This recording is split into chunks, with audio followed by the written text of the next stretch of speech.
Okay, so you think your roommate is gross? Wait until you hear what Louis XIV did with his toilet. Or didn't do, actually. I'm about to ruin every period drama you've ever loved. Because turns out, the good old days smelled really bad. Like criminally bad. Let's dive in, but maybe hold your breath. Number 1. In 1858, London literally shut down because of poop. Yeah, you heard that right. The Thames River was basically an open sewer, and that summer it got so hot that Parliament couldn't even meet. Politicians were holding handkerchiefs soaked in chloride of lime to their faces just to breathe. The curtains in the Palace of Westminster were soaked in chemicals to try to block the smell. They called it the Great Stink, which, honestly, pretty metal name for a sewage crisis. The kicker? It took the politicians smelling their own mess to finally build a proper sewer system. So remember that next time someone says politicians never get anything done. Sometimes they do, when it affects them. Number 2. Medieval Europeans thought bathing could literally kill you. For centuries, people believed that water opened your pores and let diseases waltz right in. So instead of bathing, they just didn't.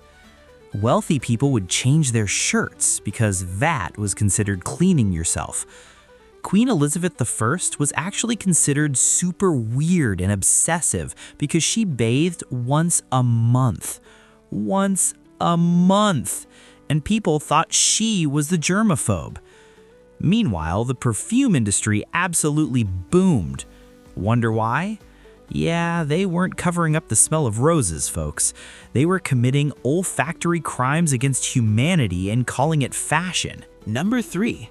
The Palace of Versailles, that gorgeous symbol of French luxury, didn't have bathrooms. You had thousands of nobles walking around in massive gowns and wigs and exactly 0 toilets.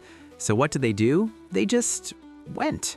In the hallways, behind curtains, in the corners of rooms, there are actual historical accounts of people complaining about stepping in human waste on the palace staircases. Staircases! The most beautiful palace in Europe was essentially a very fancy porta potty. Louis XIV supposedly only bathed twice in his entire life. Twice! And yet somehow convinced everyone he was the Sun King. More like the stun your nose king, am I right? Number 4. Ancient tooth cleaning methods were creative. Romans used urine as mouthwash. Yes, pee.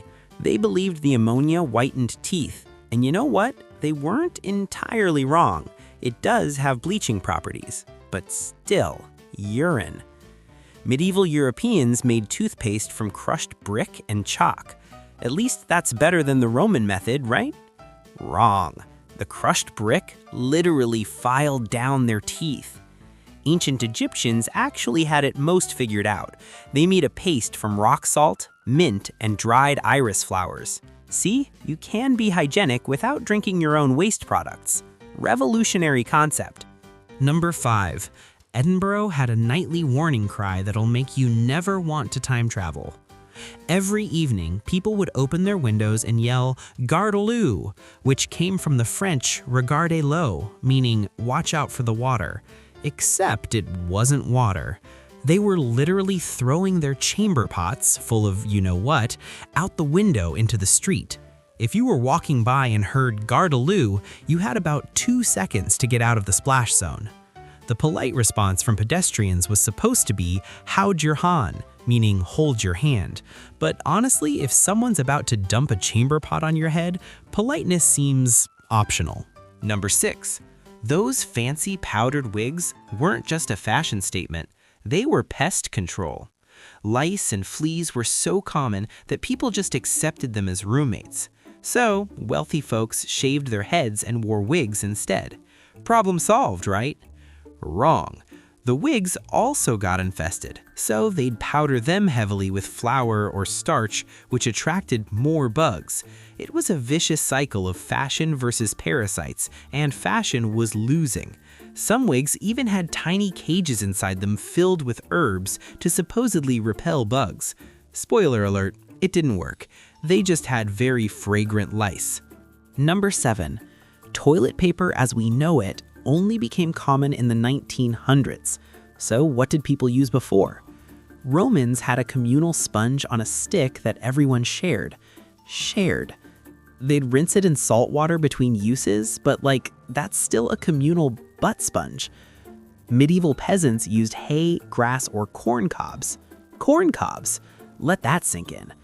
Colonial Americans used pages from old books and newspapers. The Sears catalog was apparently particularly popular. Nothing says America quite like wiping with capitalism. And people wonder why historical life expectancy was so low. Mystery solved. Number 8. Doctors thought draining your blood was a cleaning method.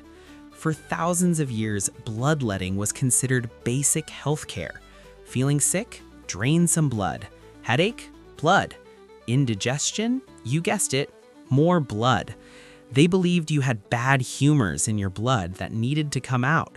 George Washington probably died because doctors drained half his blood trying to cure a throat infection.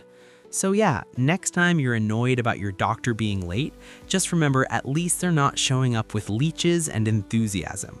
Number 9. Plague doctors wore those creepy bird masks because they stuffed them with flowers and herbs. The theory was that disease spread through bad air, or miasma, so they'd cram the beak with rose petals, lavender, camphor, basically anything that smelled nice. Did it work? Absolutely not. The plague spread through fleas on rats, not stinky air. But these guys would walk around looking like nightmare birds, thinking their potpourri beaks were keeping them safe. The funniest part? The masks probably did help a little, not because of the herbs, but because they were accidental early face masks. They stumbled into the right answer for completely the wrong reasons. Number 10. Your haircut guy used to also perform surgery. Yep, barbers and surgeons were the same profession for centuries. You'd go in for a trim and maybe a tooth extraction. Multitasking. That red and white barber pole? The red represents blood, and the white represents bandages. It's literally advertising. Come here for a shave, and also, maybe we'll saw your leg off. They'd also do bloodletting, because apparently everyone was just really into draining blood back then. Sir, would you like a shave and a hemorrhage with that? Number 11. Rich women painted their faces with poison and called it beauty. White lead makeup was wildly popular from ancient Rome through the Victorian era. It gave you that fashionably pale look everyone wanted. Tiny problem, it was literally poisoning them. Lead causes skin deterioration, hair loss, and death. So they'd use more makeup to cover the damage the makeup was causing. Queen Elizabeth I used it so heavily that by the end of her life, her face was apparently caked in nearly an inch of the stuff. Beauty standards have always been rough, but at least modern makeup doesn't cause organ failure. And number 12. Doctors fought against hand washing before delivering babies. In the 1840s, Dr. Ignaz Semmelweis noticed that women died way less often when doctors washed their hands before delivery. Revolutionary, right? He suggested his fellow doctors clean their hands with chlorinated lime. Death rates dropped by 90%. You'd think everyone would be thrilled. Nope, doctors were offended. They considered hand washing an insult to their professionalism. How dare you suggest a gentleman's hands are dirty? Semmelweis was mocked, fired, and eventually died in an asylum. Years later, germ theory proved him right, but the man who could have saved thousands died because doctors' egos were too big to wash their hands. So, there you have it. 12 reasons to be very grateful for modern plumbing, soap, and the concept of germs. Next time you complain about your morning shower being too cold, just remember, you could be at Versailles powdering a wig full of lice while someone empties a chamber pot out the window. Thanks for watching, and seriously, wash your hands.